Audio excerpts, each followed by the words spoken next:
Καλησπέρα σε όλους. Σε αυτό εδώ το βίντεο θα δείξουμε πώς μπορούμε να χρησιμοποιήσουμε το Theobot, πώς μπορούμε να περάσουμε πρώτα απ' όλα όλους τους προμηθευτές, τους οποίους δεν έχει καταγράψει ο Blacklister. Είναι η επιλογή που προσθέσαμε πρόσφατα, το Listing History και το My Sales. Αν έρθει κάποιος στο My Sales θα δει μέσα εδώ τις πωλήσεις του, αλλά πολύ πιθανόν να μην δει την επιλογή, το button, το κουμπί, έτσι ώστε να αρχίσει να λειτουργεί το auto ordering. Αυτό συμβαίνει γιατί το listing history είναι καινούριο και δεν έχει καταγράψει όλα τα παλιά μας listing. Οπότε πάμε να δούμε πώς μπορούμε να περάσουμε όλα τους προμηθευτές και τα eBay ID. Αυτό που πρέπει να κάνουμε είναι να έρθουμε στη σελίδα listing history. Ωραία. Και εδώ πέρα σας έχουμε μια επιλογή, το demo Excel file. Καλό είναι να το κατεβάσετε μια φορά. Θα το ανοίξουμε εδώ. Να δείξουμε πώς λειτουργεί κιόλας. Σβήστε αυτά, δεν χρειάζονται. Είναι κοπής επεξεργασίας βέβαια.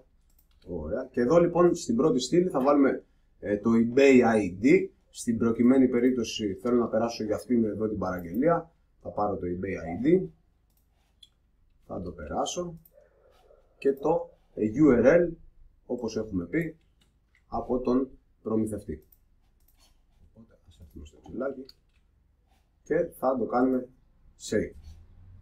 Εφόσον το κάνουμε save, μπορούμε επί τόπου να έρθουμε και να κάνουμε upload listed items Excel, και είναι νομίζω αυτό εδώ.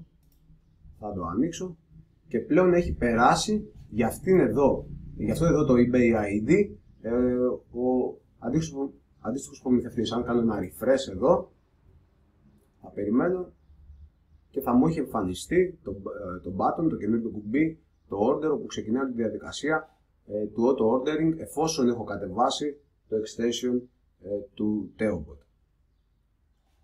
Εδώ βλέπουμε λοιπόν το κουμπί order. Από εδώ και πέρα ξεκινάει το extension, εφόσον κλικάρω, να δουλεύει.